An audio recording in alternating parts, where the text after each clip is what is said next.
Laki oh. Gag. Naku. Naku, delikado oh. Parang natupi dito banda oh. Lubog oh.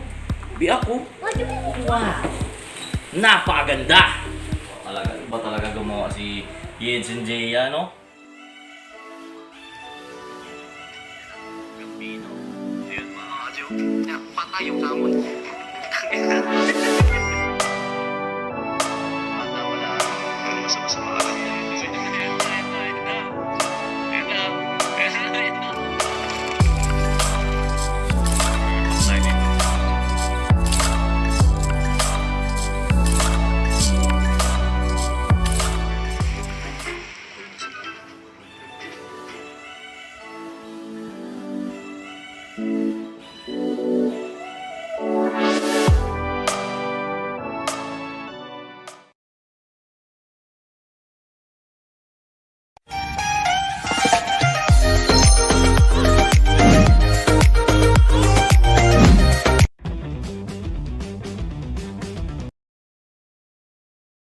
So, what's up sa inyo mga Ali? So, today is the day, no? So, kunin natin yung Pahamugan, dumating na. And para mapakita ko sa inyo maganda yung mga Kagambang Japan kasi nandyan sila. Panalo na naman tayo mga Ali. So, yung link nasa baba, no? So, pupunta ako ngayon sa bangko pagkatapos kukunin yung Pahamugan o kung ano man. And, mas may gagawin akong content mga Ali na gusto kong tumulong sa mga bata dito. So, abangan niyo yung breeding natin sa salmon sa Gagambang Japan, no? Kasi yung Gagambang Japan ko na malaki, yung female, matured na. And yun, basta abangan niyo mga Aji. And baka i-vlog ko mga Aji, may derby dito, mag-e-entry tayo. So, titignan natin yung mga kaibigan natin dyan, mag-e-entry tayo. So, yun mga Aji, let's do this muna. So, dadaan muna ako kukunin yung Pahamugan natin. And yan, nakikita nyo, meron tayo yung mga pangano kasi nagpapayat na tayo. So, MG, no? Makimbitahan tayo ni MG mga Aji. So, try natin, osmong tayo mga Aji. So, kunin ko muna yung Pahamugan yan para ma-vlog na natin. Pakita ko sa inyo. And para ma-vlog natin na maayos yung mga Gagambang Japan. So, yun lang. Again, ako po si Gambino. So, abangan nyo. Yun, no? Kaka-pick up ko lang ng parcel ko sa hub mismo. Hub ng GNT. So, okay naman siguro to. Wala namang gagamba, no? Napakalaki, oh.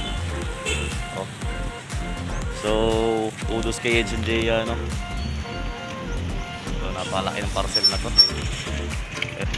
Napakalaki na ito. Ayun, no? So, goods na goods. Sana okay. Pagdating ko sa bahay, bubuksan ko agad to. So, yun lang. Kita-its tayo. Walang iya ka talaga Yensen Jaya, no? Hindi mo ako binibigo, pare. Walang iya ka talaga. Napakagaling mo. So, yun, no? Tignan natin to. Kasi ang laki yun. Laki yun. Pwede ka nang tumira dito, idol. Sige, sige. So, what up mga Ajino? Ito na nga, nandito na. So, pakiramdam ko talaga, Yensen Jaya na scam mo ko. Ang sabi ko, Pahamugan, ba't ganito binigay mo? Napakalaki, no? Ewan ko lang na anong nasa loob nito mga Aji. Parang kasing transformer, no? Yung malalaki, yung mga laruan nila Dobby na malalaki. So, kung ano to mga Ajino, yung page ni Yensen Jaya nandyan yan sa harapan nyo. So, ito mga Aji, dati pa to, no? Dati pa to siya na nag-aano sa atin ng mga lalagyan. So napakaganda talaga, ina-arbor lang ng kaibigan natin no, yung lalagyan. Pero ito talaga, tested and proven to kasi magaling talaga siya gumawa. No? So advice ko sa inyo mga Aji, kung may pera kayo, and gusto nyo quality na lalagyan, magpagawa kayo sa kanya. Kasi dito, pulido no. So sana okay talaga. Bubuksan ko na muna. Pero pakiramdam ko talaga, na-scam ako mga Aji. Ang laki no. So maganda nito, mapapakita na natin yung ganda ng mga Gagambang Japan natin. Kasi nga, ililipat ko ngayon dito.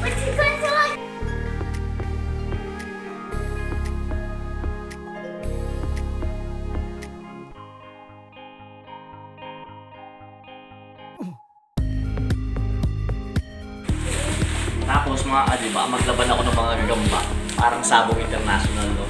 So para makita nyo, di ba? Para may idea kayo paano sumipat kila. Anak ko. Ako, delikado.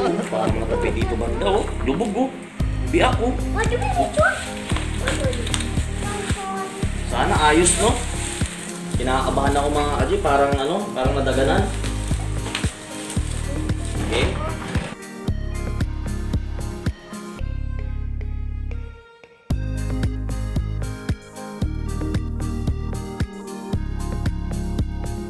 Medyo kinakabahan tayo mga Aji.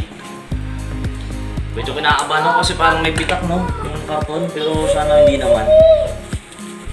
Napakalaki talaga. Sabi ko, may gamba yung ilalagay ko. Bakit ang laki?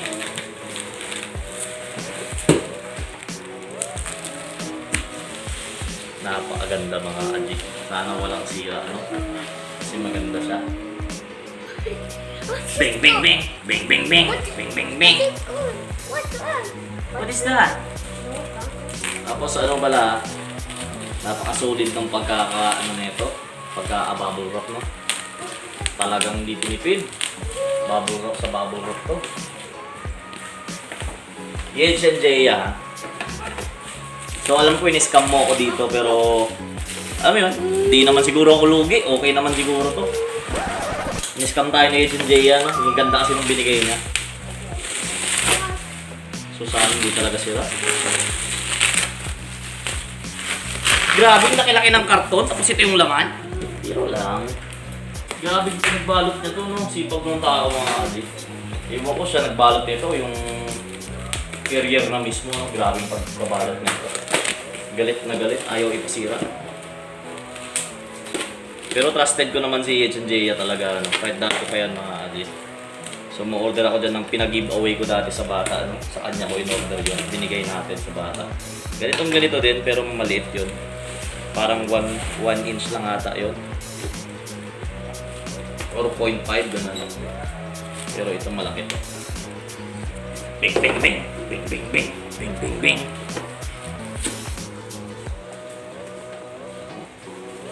Saan ba? Sabi ng cameraman natin, mga adik lang na punitin. Yan na. Wow!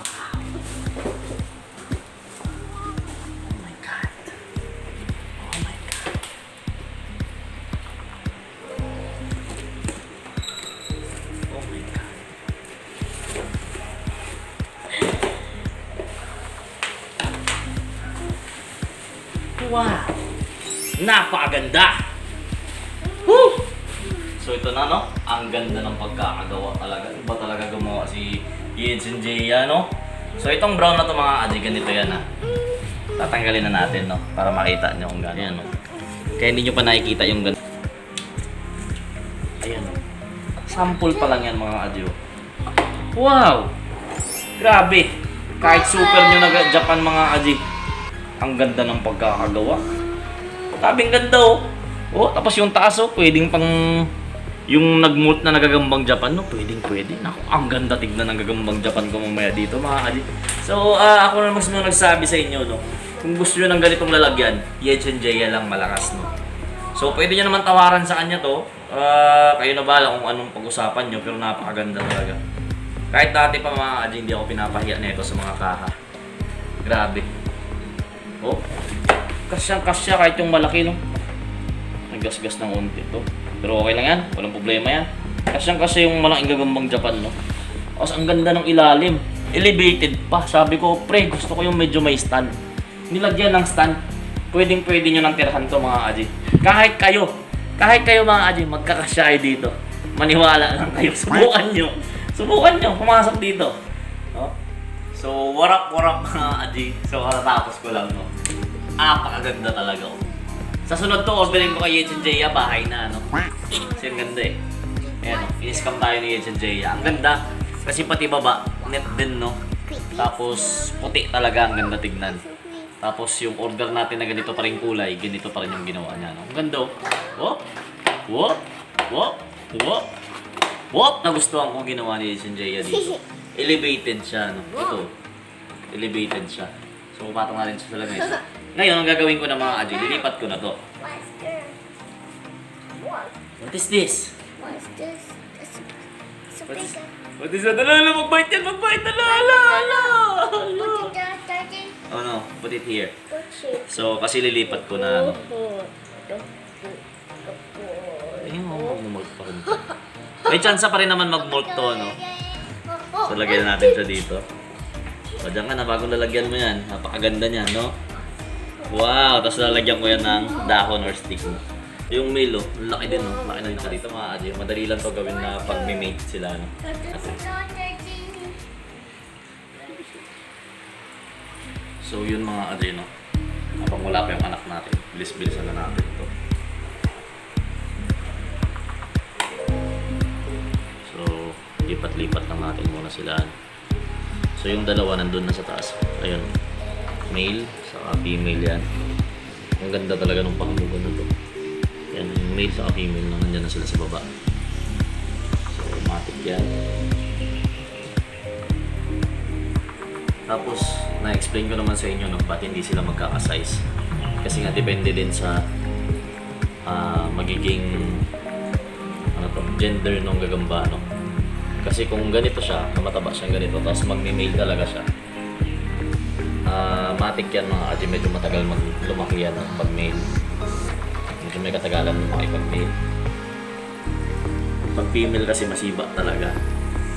Kung gagamba pala natin na Japan, no? Puro may pintok sa likod. Ito. Lamang yung ganitong size, no? Ng mga gagambang Japan natin. So yung lalaki na isa, saka yung female na isa, yun lang yung medyo malaki talaga, no? So alam bakit gusto ko na dumating yung pangamugan natin. Kasi yung gagamba mga RG, alangan din sila mag-mold pag maliit yung lalagyan. Tayo nyo mga RG, pag lahat dyan nagsilakihan na, no? Basta crossbreed to mga RG. Male na gagambang Japan. So malaki din naman ang male yan, no?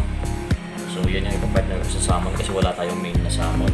Yun sana mas maganda kung male na salmon no, sa female na gagambang Japan. Kita nyo naman yung mga gagambang Japan natin, patabak talaga. So ito yung mga bundatin natin, yung mga bundatin. So pre-molt na to mga Aji. Pinagkaiba na ito sa mga gagambang natin, no? Yung gagamba natin mga Aji, ganito kalaki yun dyan. Mostly nangingitlog na yun, no? Pero kung hindi naman siya mated, yung hindi siya natabihan ng lalaki, hindi yan mangingitlog, so magmumolt lang yun. So karamihan ng gagambang Japan natin, puro ganito yung itsura. May puti sa likod, tapos pusyaw, medyo may itim. So bilisan lang natin mga Aji kasi makulit yung anak natin, no? Ayan. Puro lamang ng ganito mga size, no? So makikita niya talaga yung difference nito pag medyo malaki-laki na siya. Ang ganda niyang tignan, no? Saka nakakalula siya. Lalo pa napakatapang. Hindi ko pa kasi alam niyo kung bakit hindi ko pa tinitest fight yung malaking gagambang Japan. Kasi hindi ko pa sure kung may lalabas na male. So may lumabas na male, so pwede na natin yan, no? Pwede na natin siya i-test fight. Ito yung pinag-itlogan ng salmon. Yung mga salmon natin dito galing. So wala nang laman to. Malinis na yan. Kasi linisin ko itong lalagyan na to. Ito yung pinakamaliliit, no? Yung mga ganitong size pa rin tayo. Ito yung pinakamaliliit. So ganito na size yung pinakamaliliit. Yan. Ito yung third batch, pinakahuli yan. Ang gaganda, no? Ito pala, pinakamaliit pala ito. Ito yung pinakamaliit. So tuntua yung mga gagambang Japan natin sa ganyang lalagyan, no? Kaya nila dyan mga Aji. Don't touch it. Yan mga Aji, no? Ganyan na itsura ng lalagyan natin ngayon. So ito yung malaking gagamba. Dito na siya sa gilid. Sobrang laki niyan mga Aji. Tapos maganda talaga, no? Kasi yung gagamba na pagustuhan sila sa lalagyan nila. Bibili pa ako na isa pang ganito siguro patungan. Gawin kong dalawa to. Para gagamba saka yung pagkainan nila. Magkatabihan dito, dalawa. Or paggawa ko ng malaking lamesa siguro. Malaking lamesa. Tapos talagay ko dun. Para malaki talaga siya na hindi alangan yung gagamba. Ito lang technique dyan mga Aji. Ito, no? Yan lang, oh. Sprayan mo lang sila dyan. Sprayan mo lang sila, no? Uy, yung cellphone natin na-sprayan din, no? So yan lang, dyan. Suwabing-suwabi. Solve na solve yung gagambang Japan, no? Kasi yung hangin dyan mga Aji, circulate na, no? Tapos lagyan ko na lang siya ng dahon o ano pa man, yan ang nakakaganda. na-scam ako ni Agent Jaya talaga dito. Ang ganda nung lalagyan. So, grabe, solid na solid.